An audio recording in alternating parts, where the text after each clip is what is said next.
Programme मध्य मुकाबिल में खुशामदीद। मैं हूं रबिया इसमें मेरे साथ मौजूद है रऊफ क्लास्टा और आज के प्रोग्राम में जिन टॉपिक से हम बात करेंगे उसमें सबसे पहले मखसूस नशिस्तों के केस में सुप्रीम कोर्ट के फैसले के बाद शहबाज सरकार बड़ी मुश्किल का शिकार। पीटीआई ने केस में फतह अपनी बड़ी जीत करार दे दी। बानी पीटीआई को मातहत अदलिया से बड़ा रिलीफ। इद्दत केस में रिहाई का हुक्म। सियासत में बड़ी तब्दीलियों के इम्कान। हुकूमत मखसूस नशिस्तों के बचाव के लिए क्या प्लान सोच रही है, आने वाले दिनों में क्या होगा, इसके ऊपर बात करेंगे। इसके अलावा बात करेंगे IMF दबाव, हुकूमत ज़रई टैक्स लगाने पर राजी हो गई। क्या ज़रई टैक्स के निफाज से काश्तकार मजीद मुश्किलात का शिकार हो जाएंगे? ये टॉपिक्स हैं जो आज के प्रोग्राम में शामिल करेंगे और हमें ज्वाइन कर रहे हैं डिस्कशन के लिए सीनियर सियासतदान इसाक खाकवानी साहब। उनको वेलकम करेंगे। अस्सलाम वालेकुम खाकवानी साहब। वालेकुम सलाम बेबी। अच्छा खाकवानी साहब, स्टार्टिंग फ्रॉम ये जो मौजूदा सियासी आबो हवा हम देख रहे हैं उसमें एक तब्दीली नज़र आ रही है। कुछ तब्दीली इन फैसलों के बाद नज़र आ रही है। सुप्रीम कोर्ट के भी जो फैसला है उसके बाद भी नज़र आई। कुछ बयानात के हवाले से भी तब्दीली नज़र आ रही है। कैसे देख रहे हैं इस सियासी आबो हवा को मुजमुई तौर पर? मैं समझता हूँ कि वो उनका फैसला बहुत सही था और अवाम और कानून दोनों इस पर मुतमईन है। अगर किसी को इतराज है और वो कहते हैं कि जी इसमें तो वो ये रिव्यू का उनके पास चांस है, जाके रिव्यू का केस करें। तो आखिर कहीं तो बात रुकनी है ना जनाब। अगर आपके रिटर्निंग अफसर तक आपने नहीं करने दिया, प्रिजाइडिंग अफसर को नहीं करने दिया, इलेक्शन कमीशन को नहीं करने दिया साफ, और फिर जजेस ने और हाई कोर्ट्स ने और मुख्तलिफ किस्म के ऑर्डर पास किए, तो आज सुप्रीम कोर्ट के फुल कोर्ट 13 जजेस ने बैठ के एक बात लिखी है, तो कहीं तो मान जाना चाहिए कौम को भी और लोगों को भी। अगर कहीं लोगों को इतराज है तो वो सामने आकर अपने इतराज़ात को बताएं। और अवाम का जो फैसला है वो अदालतों के फैसले से भी बढ़कर है। अदालतें अवाम की महतात हैं और वो ये नहीं हो सकता कि जी अवाम के अंदर जो चीज इस वक्त गलत हुई है उसको सही कह के चंद बंदे बैठने और वो कहते फैसले कर दें। ये गलत बात है। आज ये मुल्क नहीं सर, ये खान साहब मैं आपकी सारी बात काट रहा हूँ सर, आपकी सारी मैं बात काट रहा हूँ। आपने कहा अदालतें अवाम के महतियात हैं, तो आप कह रहे हैं कि अदालतों को अवाम का मूड मिजाज लाइकिंग डिसलाइकिंग देख के फैसले करने चाहिए, जो अवाम चाहती है वही फैसले होने चाहिए, अदरवाइज कानून और आइन के तहत नहीं होने चाहिए। ना, मैंने ये नहीं कहा। मैं कह रहा हूँ कि जो फैसला होता है अगर उसमें अवाम उसकी पजीराई करती है तो एक खुश आइन बात है कि मुल्क मुत्तहदा नजर आता है।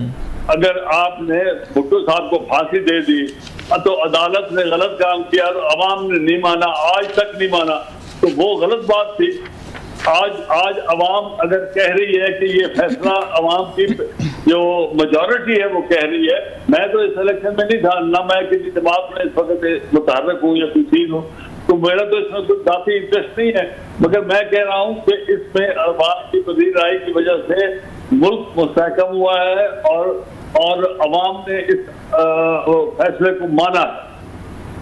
लेकिन हमें लग रहा है हुकूमत जो है वो तो इस पे अपसेट है। हुकूमत के वजीरों की जो प्रेस कॉन्फ्रेंसेज हुई हैं, स्टेटमेंट है, वो कहते हैं जनाब एक दफ़ा फिर ये नज़रिया ज़रूरत के तहत फैसला दिया गया, क्योंकि कानून में वो कहते हैं कोई प्रोविजन नहीं थी। स्पेशली सुन्नी कौंसिल इत्तेहाद जो है वो गई थी अपनी सीटें लेने के लिए, पीटीआई तो कहीं पर थी भी नहीं, पीटीआई ने रिलीफ मांगा ही नहीं था, ना ये पटिशनर थे, तो उनको उन्होंने घर से बुला के उनको सीटें दे दी और कहीं पर कोई एज सच जो उनका कहना है कानून में कहीं प्रोविजन नहीं है।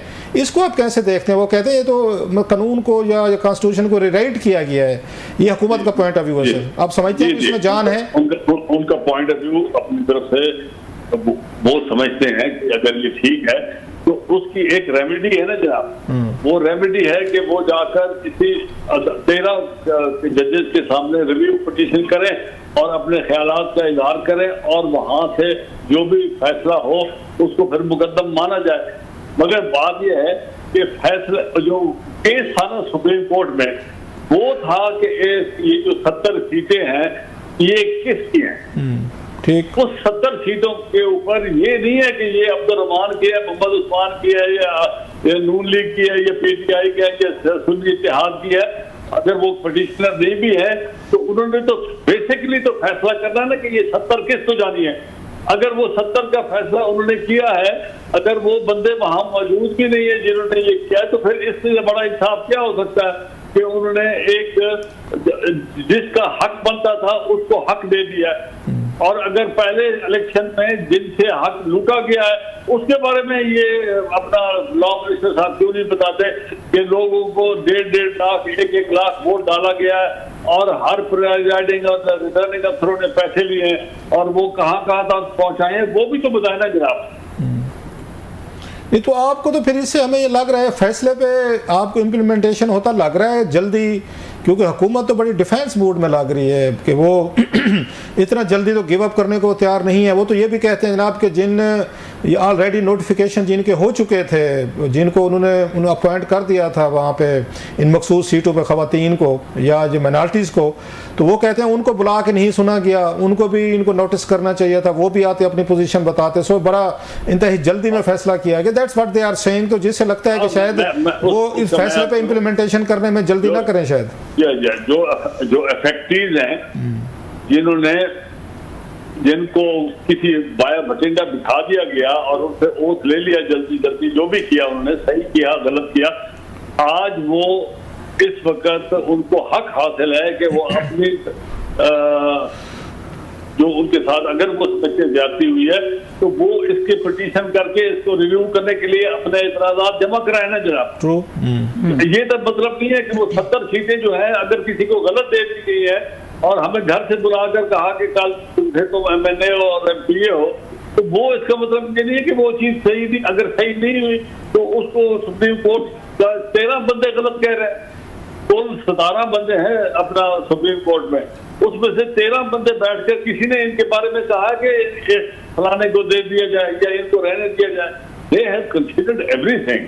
और वो लोग इतने गए गुजरे नहीं है कि वहां बैठ के सुप्रीम कोर्ट में, यहाँ बड़े अच्छे और समझदार लोग भी हैं और पढ़े लिखे भी हैं और तजर्बाकार भी हैं और हाईएस्ट कोर्ट इन पाकिस्तान है। अब आप किधर जाएंगे? UNO में जाके फैसला कराएंगे।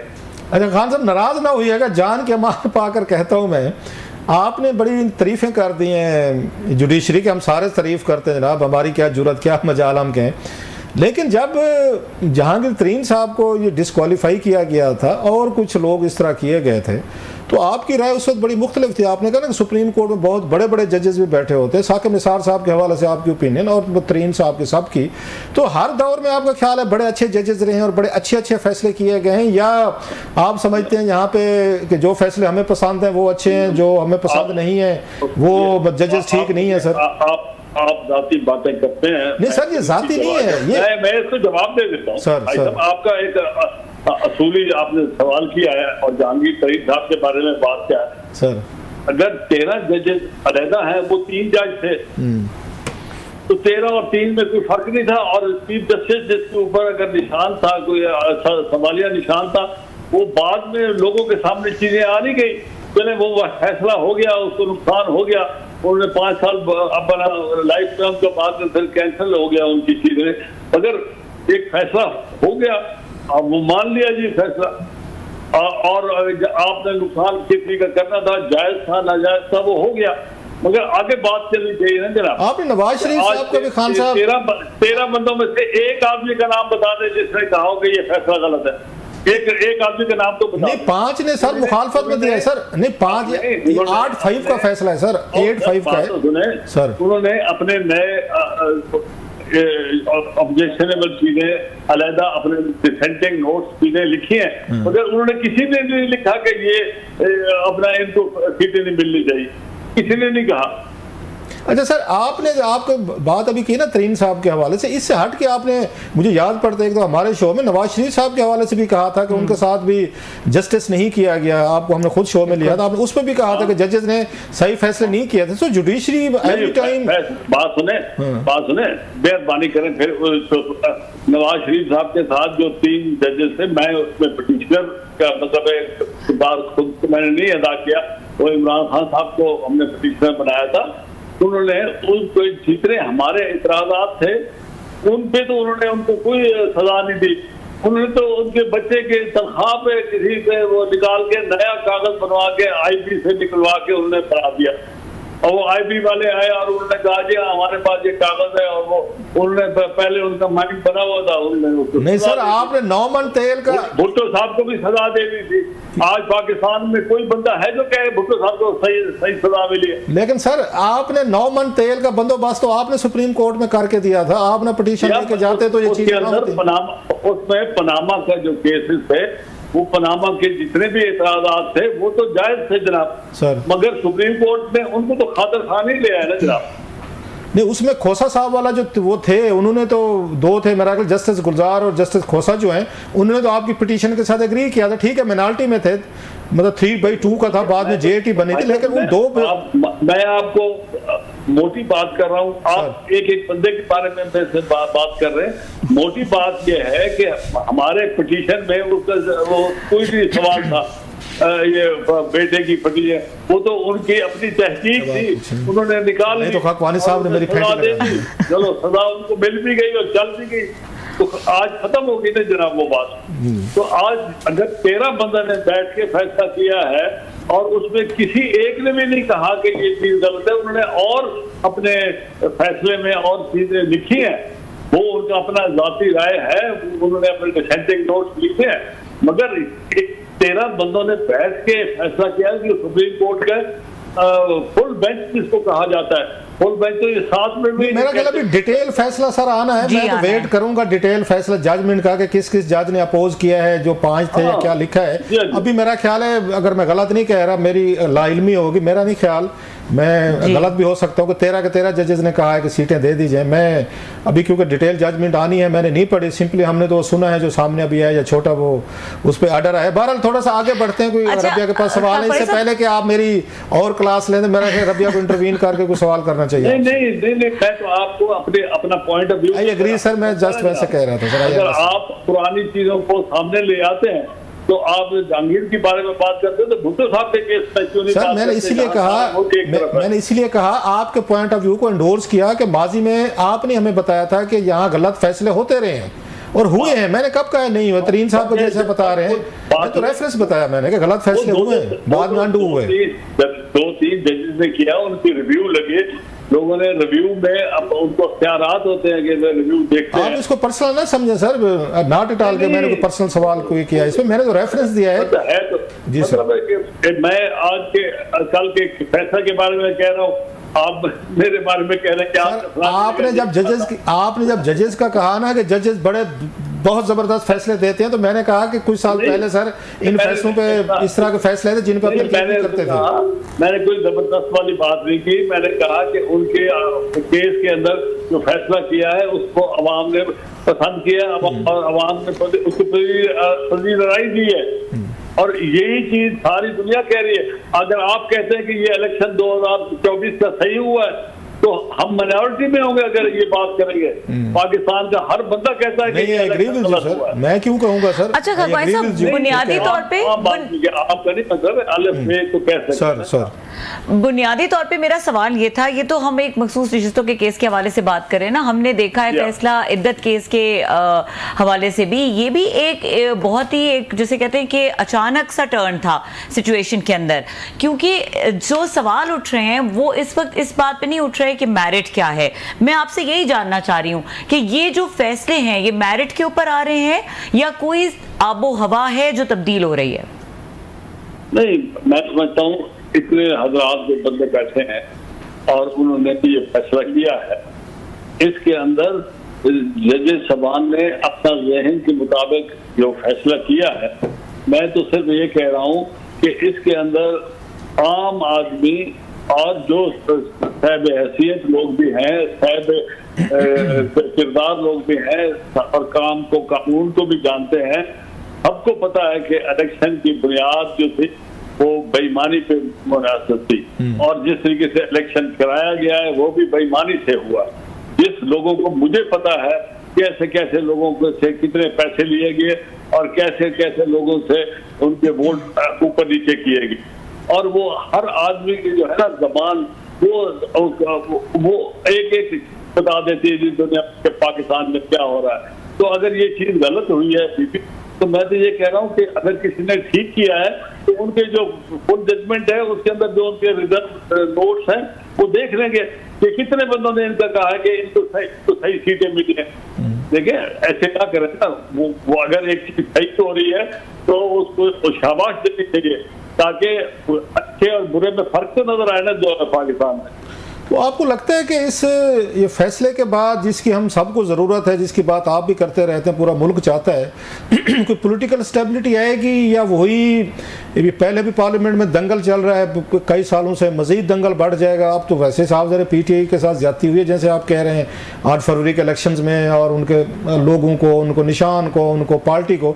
तो इमरान खान साहब इस वक्त, मतलब आप उनको जानते हैं बड़े करीब से, वो क्या सोच रहे होंगे कि नेक्स्ट स्टेप क्या है उनका? नेक्स्ट स्टेप तो ये है कि मुझे किसी तरीके से जेल से बाहर आना चाहिए। इद्दत वाले केस में उनको अगेन वो बरी हुए हैं तो फिर उन्होंने नया केस डाल दिया है।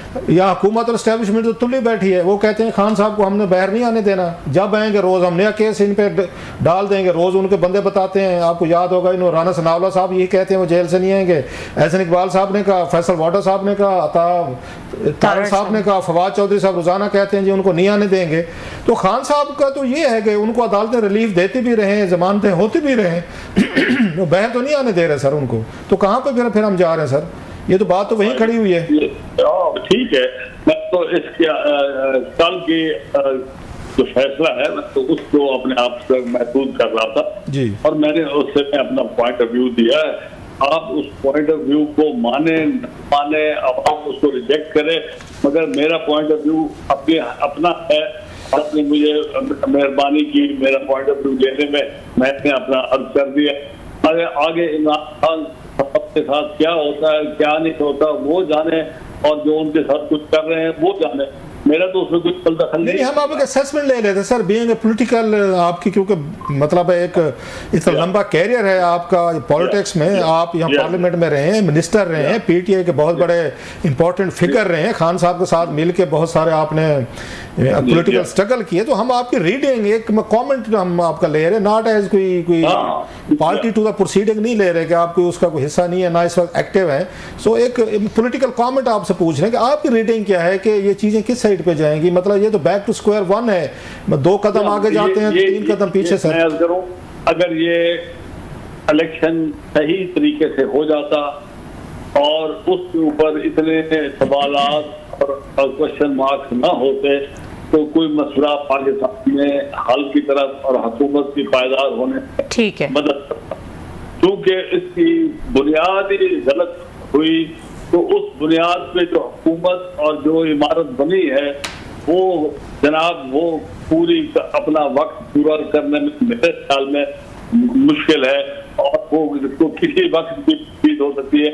इस केस में जो फैसले हो रहे हैं ये सिर्फ और सिर्फ इस वक्त अगर किसी को फायदा हो रहा है तो वो पीपल्स पार्टी को हो रहा है, क्योंकि उनकी पोजीशन पार्लियामेंट में भी, उनकी पोजीशन पाकिस्तान में भी, इनसे अब उनके मारून मिन्नत होगी ये सारी नेशनल असेंबली, क्योंकि वो किस तरफ देखते हैं और क्या करते हैं। ये खाकानी साहब आपने बहुत इंपॉर्टेंट पॉइंट जो है यहाँ पर रेज किया है, मैं इस हवाले से ही बात करना चाह रहे हैं, क्योंकि जो आसिफ अली जरदारी की स्टेटमेंट थी और जिस तरह से उन्होंने गवर्नमेंट को कहा है और उनके अचानक से उन्होंने वोकल हुए, उन्होंने कहा कि हम जानते हैं हुकूमतें बनाना और गिराना, तो इसके ऊपर भी जरा बात करेंगे कि इस वक्त पीपल्स पार्टी का क्या माइंड सेट है और किस तरह से वो बेनिफिशियरी है। इस ब्रेक के बाद हमारे साथ रहिए।